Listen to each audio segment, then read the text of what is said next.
Hi friends, good to see you. Welcome back. This one is The Mitten by John Brett.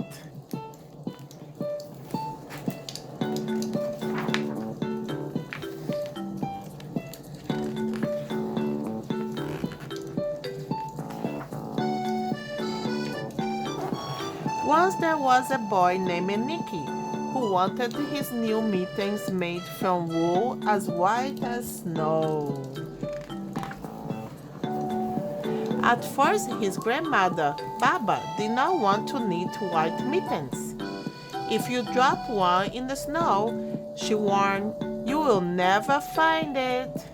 But Nikki wanted the snow white mittens, and finally Baba made them. After she finished, she said, when you come home, first I will look to see if you are safe and sound, but then I will look to see if you still have your snow white mittens. So off Nicky went, and it wasn't long until one of his new mittens dropped in the snow and was left behind.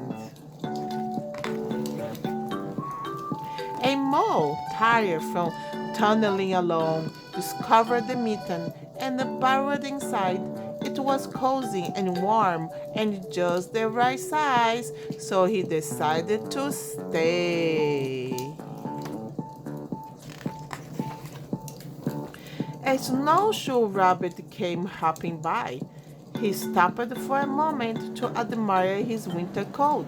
It was when that he saw the mitten and he wiggled in. Feet first, the mole didn't think there was room for both of them, but when he saw the rabbit big kickers, he moved over. Next, a hedgehog came snuffling along. Having spent the day looking under wet leaves for things to eat, he decided to move into the mitten and warm himself. The mole and the rabbit were bumped and jostled, but not being ones to argue with someone covered with prickly, they made room. As soon as the hedgehog disappeared into the mitten, a big owl, attracted by the commotion, swooped down. When he decided to move in also, the mole, the rabbit, and the hedgehog grumbled. But when they saw the owl's glinty talons, they quickly let them in. Up through the snow appeared a badger. He eyed the mitten and began to climb in. The mole, the rabbit, the hedgehog, and the owl were not pleased. There was no room left, but when they saw his diggers, they gave him the thumb.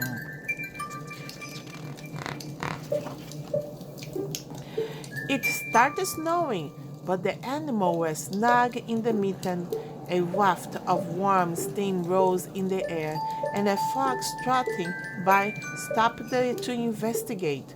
Just the sight of the cozy mitten made him feel drowsy. The fox poked his nozzle in.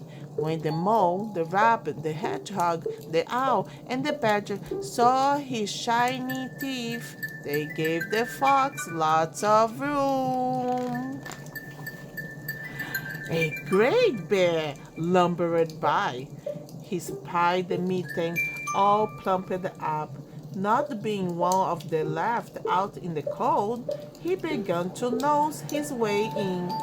The animals were packed in as tightly as could be, but what animal would argue with a bear?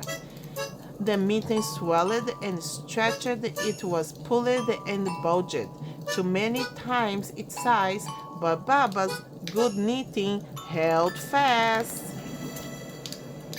Along came a meadow mouse, no bigger than an acorn. She wiggled into the one space left and made herself comfortable on top of the great bear nose.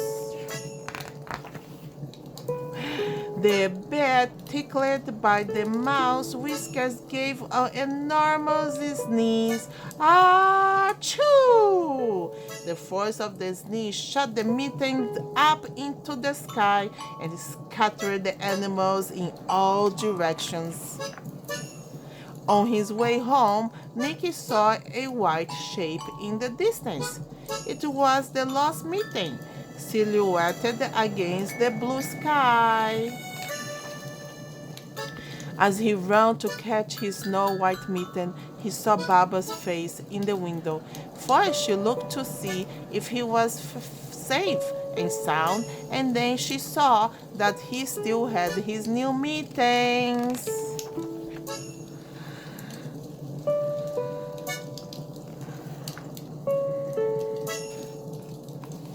The end.